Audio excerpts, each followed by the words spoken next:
I think many of us feel a sense of dislocation, and on the most profound level, dislocated from the universe and nature and each other, right?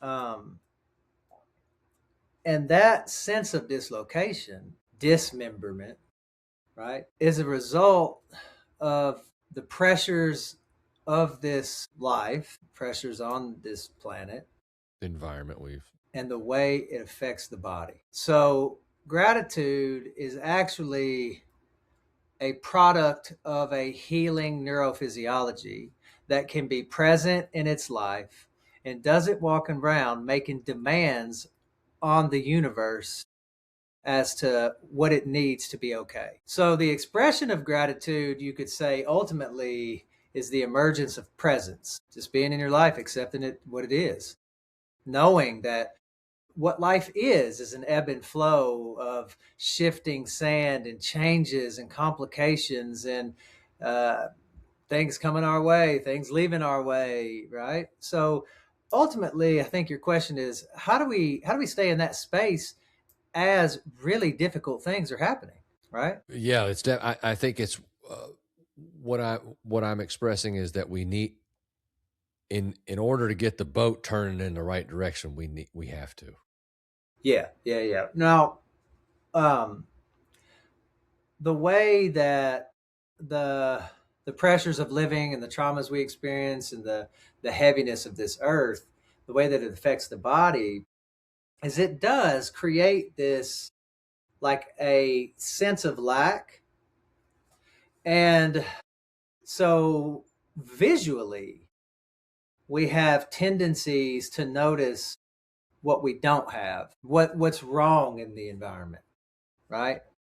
But what we don't really know is that's related to the body and fear and a sense of lack, right? Would the acknowledgement of these things not help ease some of the sense of lack, which is our fear that we need to keep gathering so we Yeah, make sure we well, you're eat? And more acknowledging the truth, you know. yeah, would that put us on track for that? Like actually acknowledging I'm not as. You know, yeah, you can imagine. I mean, the truth is the direction we're working to head, you know, right?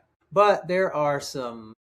Well, let me give an example. Okay, so I go into a space where gratitude is a consistent word, right? And people often do things like practice making gratitude lists, okay?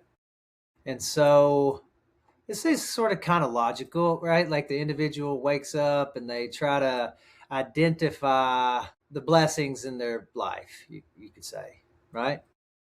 You know? And a lot of times what happens in the space that I go into like that, people express a frustration around not being able to feel gratitude, right?